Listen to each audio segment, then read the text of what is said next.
बच्चों, कैसे हैं आप सभी। मैं हूं पूजा मेहता और मेरे YouTube चैनल स्टडीनेटिक पर आप सभी स्टूडेंट्स का वेलकम है। बच्चों, आज यहां पर मैं क्लास 11th की अकाउंटिंग पढ़ा रही हूं, जिसका चैप्टर 8 जनरल के एक्सरसाइज के क्वेश्चन करवा रही हूं। आज यहां पर हम क्वेश्चन नंबर 18 करने वाले हैं। तो हम अपनी स्क्रीन पर देखते हैं सबसे पहले क्वेश्चन नंबर 18। लेकिन उससे पहले मेरे चैनल को जरूर सब्सक्राइब कीजिए, लाइक कीजिए, कमेंट कीजिए। ठीक है, तो पहले तो अपन क्वेश्चन देख लेते हैं। देखिए अपनी स्क्रीन पर क्या दिया हुआ है, journalise the following transaction in the books of Bhushan agencies. तो यहाँ पर हम क्या करेंगे बच्चों, यहाँ पर लिख देंगे इन the books of Bhushan agencies. ठीक है,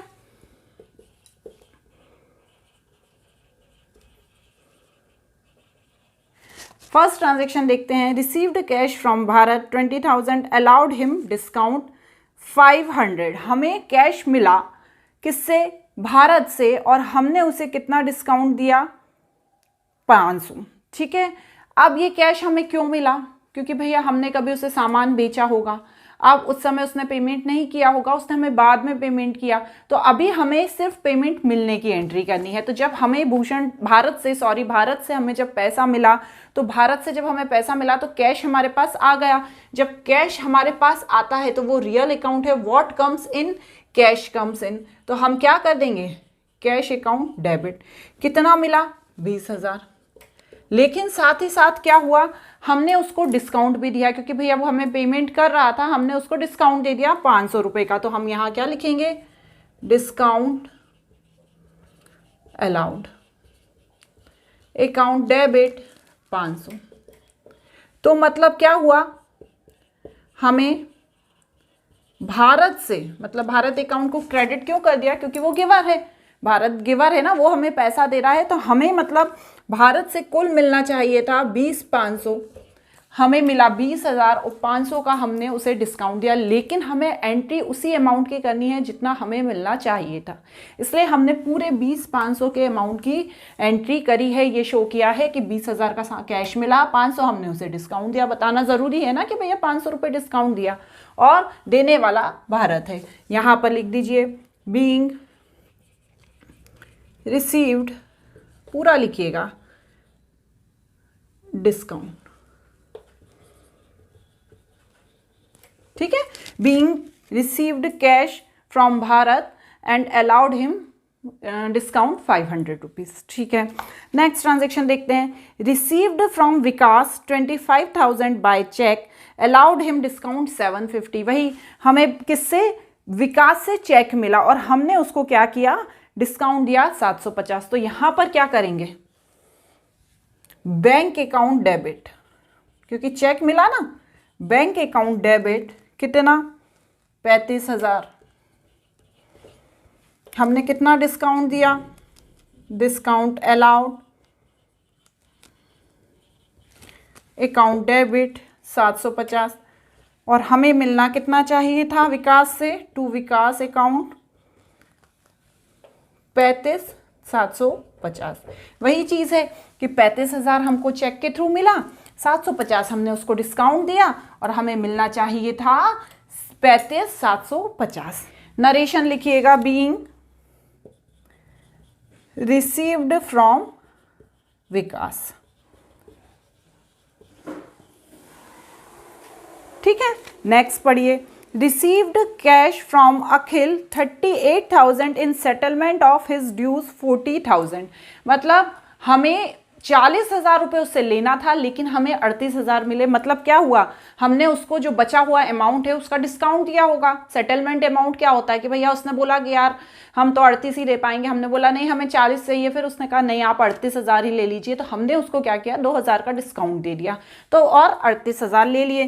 तो क्या हुआ, कैश आ गया, चेक बैंक का कोई नाम नहीं है, तो cash account debit, discount allowed account debit and to, कौन है देने वाला, अखिल। कितना, 40,000 दिया, कितना 38,000 और डिस्काउंट कितना 2,000। क्लियर। नेक्स्ट ट्रांजेक्शन देखिए। Received from Amrit 50,000 by cheque on account against due 60,000। लेना था 60,000 लेकिन हमें चेक में मिले हैं 50,000।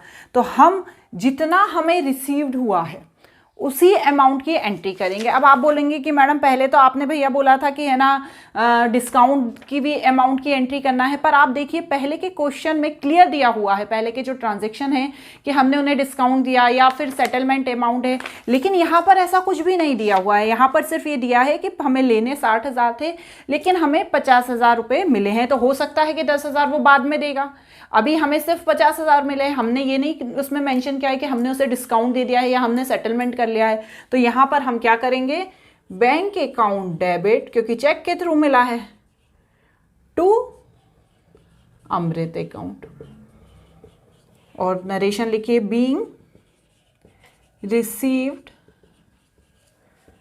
From Amrit by check.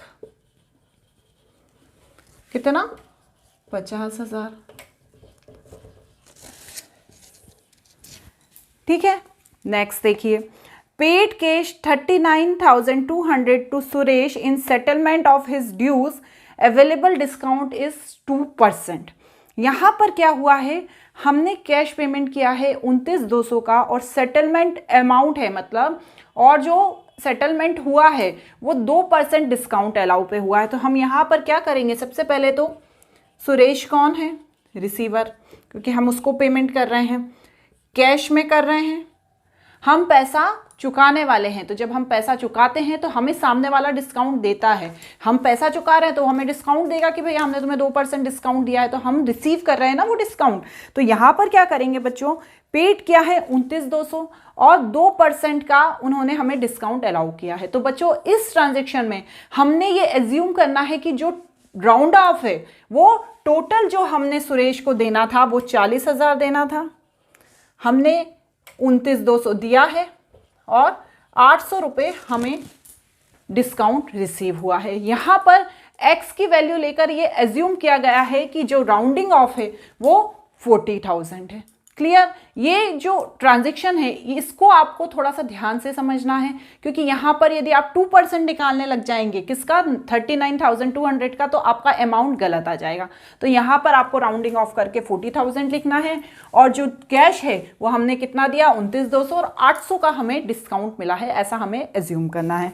Next transaction देखिए, paid by cheque 25,000 to Mehar in settlement of his dues is 26,000। हमने सेटलमेंट अमाउंट दिया है 25,000, देना था 26,000। तो हम यहां पर देने वाला कौन है, क्या है, देने वाले किसको दे रहे हैं हम, मेहर को। तो मेहर कौन हो गए, रिसीवर हो गई। तो मेहर अकाउंट डेबिट किसके थ्रू दिया, चेक के थ्रू दिया। तो to bank account and to discount received account. हम दे रहे हैं ना, पेड कर रहे हैं चेक के थ्रू, तो हमने कितना पेड किया, 25,000, डिस्काउंट 1,000 और टोटल अमाउंट 26,000।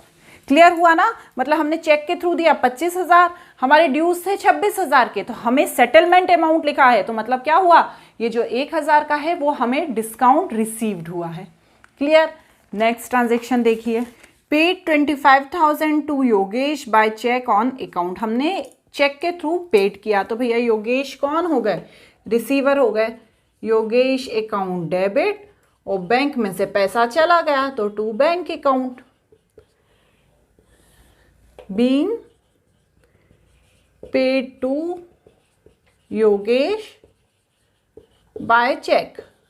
अमाउंट क्लियर दिया हुआ है 25,000। नेक्स्ट ट्रांजेक्शन देखिए, purchase goods costing 1 lakh against cheque and available discount is 3%। तो यहां पर भी क्या करेंगे, हमने सामान खरीदा है तो परचेज्ड अकाउंट डेबिट, और पेमेंट कैसे किया है, चेक से किया है, तो टू बैंक अकाउंट। लिखिए नरेशन, बीइंग परचेज्ड गुड्स। अब क्या अमाउंट लिखना है भैया, 1 लाख का सामान था, उस पर हमने 3% डिस्काउंट, तो कितना हुआ 3,000। 1 लाख में से जब 3000 को माइनस करेंगे तो आएगा 97,000। तो यहाँ पर क्या एंट्री करेंगे, 97,000 की। क्लियर? बस अब नेक्स्ट ट्रांजेक्शन देखिए। Purchase goods costing 60,000 from Akash and company and paid 50% immediately available 3% cash discount. यहाँ पर ये जो ट्रांजेक्शन दिया है ना बच्चों, इसमें क्या है, हमने 60,000 का सामान खरीदा था आकाश एंड कंपनी से, उसका हमें 50% हमने तुरंत पेड कर दिया और हमें 3% डिस्काउंट मिला। तो यहाँ पर कितना था, 60,000 का सामान हमने खरीदा, ठीक है। परचेज अमाउंट कितना है, 60,000। अब 60,000 पे क्या हुआ, हमने 50% तुरंत पेड कर दिया, तो 60,000 का 50% कितना हुआ, 30,000, ठीक है। और हमें डिस्काउंट कितना मिला, 3%। तो 30,000 का 3% कितना हुआ, 900। तो हमें कितना पेमेंट करना पड़ा, 3,000 माइनस 900, 29,100। इतना अमाउंट हमने सामान खरीदा था, उसमें हमने आधा चुका दिया, लेकिन उस आधे पे भी हमें डिस्काउंट मिल गया। कितना मिल गया, 3%। तो हमें टोटल 29,100 अमाउंट पेड करना पड़ा। अब इसकी जनरल एंट्री देखिए, हमने सामान खरीदा, ठीक है, तो हमारे पास से क्या हुआ, पैसा चला गया। परचेज अकाउंट को हमें डेबिट करना पड़ेगा, सामान खरीदोगे तो पैसा तो जाएगा ना, फ्री में तो आएगा नहीं, ठीक है। और किससे खरीदा, आकाश एंड कंपनी से, ठीक है। और कैश कितना पेमेंट किया, 29,100। डिस्काउंट कितना मिला,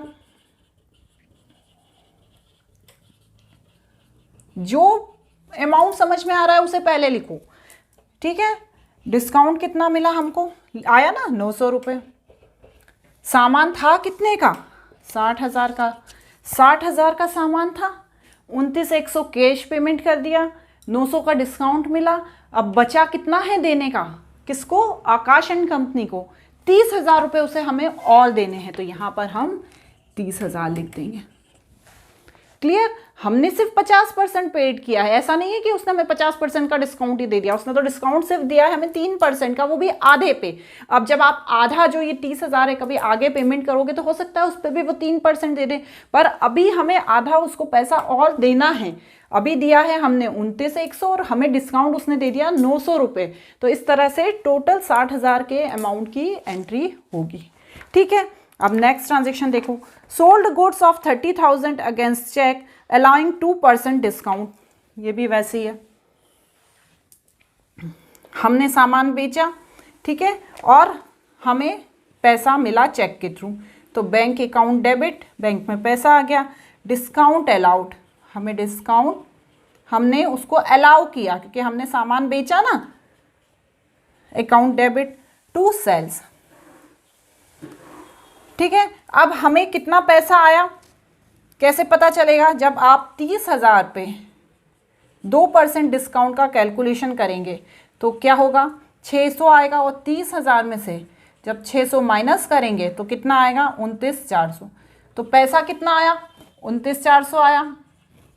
600 रुपये हमें डिस्काउंट मिला और हमने सामान बेचा कितने का था, 30,000 का। क्लियर हो रहा है ना। हमने बैंक के थ्रू हमें पैसा मिला 29,400 और जब हम कोई सामान बेचते हैं तो हम उसको डिस्काउंट देते हैं। हम सामान बेचने वाले तो हम भी डिस्काउंट देने वाले, तो हम डिस्काउंट अलाउड अकाउंट डेबिट करेंगे। 600 का हमने उसे डिस्काउंट दिया और किसके थ्रू, सेल्स के थ्रू। 30,000 हमें सामान हमने 30,000 का बेचा था, ठीक है। नेक्स्ट ट्रांजेक्शन देखिए, sold goods of 60,000 to Vimal received 50% of due amount allowing 2% discount. हमने सामान बेचा था 60,000 का, ठीक है, उसमें से 50% हमको मिल गया।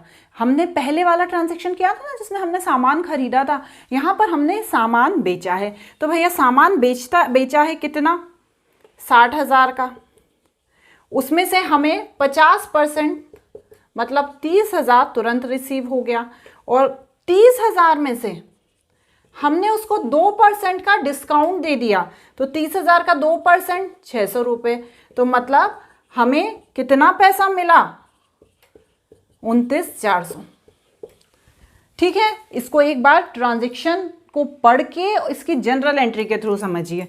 हमने सामान बेचा, किसको बेचा? विमल को बेचा, तो विमल क्या हो गए? सामान लेने वाले, तो विमल रिसीवर है, तो विमल अकाउंट को डेबिट कर दिया। कितने का सामान बेचा है हमने? 60,000 का, लेकिन अभी हम 60,000 से एंट्री नहीं करेंगे क्योंकि उसने हमें पेमेंट कितना किया है? आधा ही किया है। तो कैश हमें कितना मिला है? कितना पेमेंट किया है उसने हमें? 30,000 का, लेकिन 30,000 का भी उसने हमें पेमेंट नहीं किया, उस पर हमने उसको डिस्काउंट दिया है। कितना डिस्काउंट दिया है?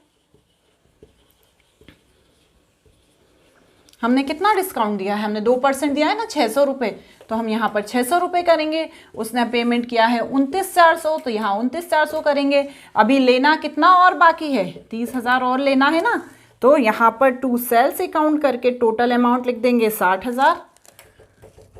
29,400 का उसने हमें पेमेंट किया है, 600 हमने उसे डिस्काउंट दिया है, और अभी 30,000 हमें उससे और लेना बाकी है।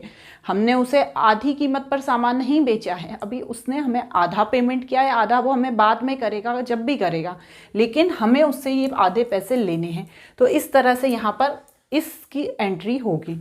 और इसी तरह से यहाँ पर बीइंग सोल्ड गुड्स, पूरा आप नरेशन लिखिएगा, ठीक है ना, डिस्काउंट। ठीक है, लास्ट ट्रांजैक्शन देखते हैं, बहुत ही इंपॉर्टेंट ट्रांजैक्शन है, अपनी स्क्रीन पर देखिए। Mittal brothers purchased 100 shawl at the rate of 3,000 पर shawl, allowing 10% red discount and 3% cash discount. If payment is made within 14 days, Mittal Brothers receive 10 shawl of poor quality, which it return Mittal Brothers for settled the payment. ठीक है, यहाँ पर क्या हुआ है बच्चों? Transaction को मैं एक बार स्क्रीन पर शो कर दूंगी, आप देख लीजिएगा। 3,000 रुपये की एक शॉल खरीदी है, और टोटल खरीदी है, मतलब जो 3,000 की एक शॉल पड़ी है और टोटल शॉल है 100। तो मतलब क्या हुआ? हमने टोटल कितनी शॉल खरीदी हैं? टोटल शॉल 3,000 इंटू 100, हमने टोटल 3 लाख की शॉल खरीदी है, मतलब हमने टोटल 3 लाख की शॉल खरीदी है। ट्रेड डिस्काउंट कितना मिला है? 10%। तो जब आप 3 लाख का 10% करोगे तो कितना आएगा? 30,000। मतलब हमारी वैल्यू कितने की है? हमारी सेल वैल्यू कितने की है? 3 लाख में से हम जब 30,000 माइनस करेंगे तो हमें कितने की पड़ेगी? 2,70,000 की। तो यहाँ पर क्या है बच्चों, जो मित्तल ब्रदर्स हैं वो कौन है? रिसीवर हैं। सेल क्या हुआ है? उनको शॉल सेल हुई है। तो हम यहाँ पर क्या एंट्री करेंगे? सबसे पहली जो एंट्री होगी यहाँ पर मित्तल ब्रदर्स की होगी, तो Mittal brothers account debit to sales, मतलब टोटल जो शॉल है वो कितने की पड़ी? 2,70,000 की। 100 शॉल खरीदी, 3,000 की एक शॉल है, टोटल शॉल पड़ी हमें 3 लाख की, उसमें से हमें 10% डिस्काउंट मिला। 10% डिस्काउंट, 3 लाख का 10% 30,000 होता है। जब 3 लाख में से 30,000 को माइनस कर दिया तो 2,70,000, मतलब जो शॉल का अमाउंट हमने पेड किया है वो 2,70,000 किया है। तो मतलब हमने सेल किया है और मित्तल एंड ब्रदर्स है, उसे 2,70,000 हमें पेमेंट करना है। ठीक है, नेक्स्ट क्या है? उसमें से क्या हुआ? वापस हो गई। कितनी वापस हो गई? 14 दिन में क्या हुआ? उसको ऐसा लगा 10 शॉल का कि वो भैया वो जो 10 शॉल हैं वो पुअर क्वालिटी की हैं, तो वो 10 शॉल वापस हो गई। तो 10 शॉल जब वापस हुई तो क्या लिखेंगे हम? बेची हुई चीज़ जब वापस होती है, sales return amount account debit to किससे? मित्तल एंड ब्रदर्स से। ठीक है, अब भैया वो 10 शॉल, हमको एक शॉल कितने की थी? 3,000 की थी, लेकिन हमने 3,000 की एक शॉल, सो 3 लाख में पड़ी थी, लेकिन हमने उस पर 10% ट्रेड डिस्काउंट भी दिया था ना। तो जब वापस शॉल होगी तो कितने की होगी? 3000 पे 10 शॉल जब वापस होगी तो कितने की होगी? 3000 पे 10 शॉल जब वापस हुई तो 30,000 की होगी। लेकिन ये जो 30,000 है उस पर भी हमें 10% डिस्काउंट देना पड़ेगा। तो 30,000 में से जब 3,000 माइनस करेंगे तो कितना आएगा? 27,000। तो यहाँ पर 27,000 की एंट्री होगी बच्चों, ठीक है ना। हमने पहले भी पढ़ा है ना कि यदि हम कोई सामान किसी ट्रेड डिस्काउंट में खरीदते हैं तो जब हम वापस करते हैं तो वो अमाउंट का, डिस्काउंट का जो अमाउंट है उसे भी हमें वापस करना पड़ता है। तो बस वहीं पर ये किया है, sales return account debit to Mittal and brother, 27,000 की हमने वापस कर दी। अब हमने कितना पेमेंट करना है उनको, मित्तल एंड ब्रदर्स को कितना पेमेंट करना है उसकी हम देखेंगे। 2,70,000 की हमें शॉल पड़ी थी, उसमें से हमने 27,000 की शॉल वापस कर दी, तो अमाउंट आया 2,43,000। अब इस पर हमें 3% कैश डिस्काउंट है। कैश डिस्काउंट किसने दिया? मित्तल एंड ब्रदर्स ने। तो हम इस पे 3% कैश डिस्काउंट निकालेंगे तो कितना आएगा? 7290। तो जब 243,000 में से 7290 माइनस कर देंगे तो आएगा 235710। अब इसकी एंट्री कैसे करेंगे? कैश क्या हुआ? रियल अकाउंट है, आया तो कैश अकाउंट डेबिट, डिस्काउंट भी है ना, कैश डिस्काउंट भी मिला ना, डिस्काउंट अलाउड अकाउंट डेबिट, और टू मित्तल एंड ब्रदर्स। तो हमने कैश कितना दिया? 235710, डिस्काउंट मिला 7290 और 243,000 का हमको टोटल शॉल पड़ा। एक बार और समझाऊं फटाफट से। देखिए, मित्तल एंड ब्रदर्स से हमने कितनी शॉल खरीदी? 100 शॉल खरीदी, 3,000 पर शॉल के हिसाब से। तो 3,000 रुपये में क्या करेंगे हम? 100 का इंटू कर देंगे तो हमें 3 लाख रुपए की शॉल पड़ी। तो हमें क्या हुआ? 10% रेड डिस्काउंट मिला। तो हमने क्या किया? 3 लाख का 10% निकाला, 30,000 आया।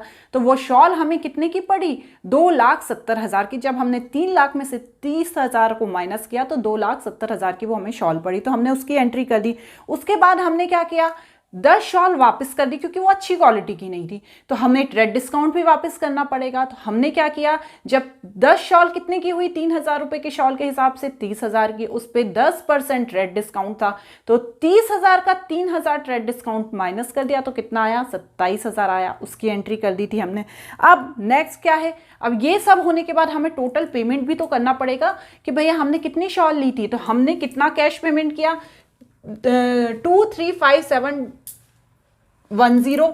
कैसे आया? 2,70,000 में से जो 27,000 की हमने शॉल वापस कर दी थी उसे माइनस करेंगे तो अमाउंट आएगा 243,000। उसके बाद हमें कैश डिस्काउंट मिला। जब हम कुछ पेमेंट करते हैं तो हमें उसने कैश डिस्काउंट दिया, आपने कैश में पेमेंट किया तो 3%। तो उससे जब हम 3% को माइनस करेंगे तो ये अमाउंट आएगा। तो cash account debit, discount allowed debit और टू मित्तल एंड ब्रदर्स। और इसी तरह आप इसका नरेशन लिखिएगा। कोई भी डाउट है कमेंट बॉक्स में पूछिए। आज के लिए इतना ही, फिर मिलेंगे, बाय।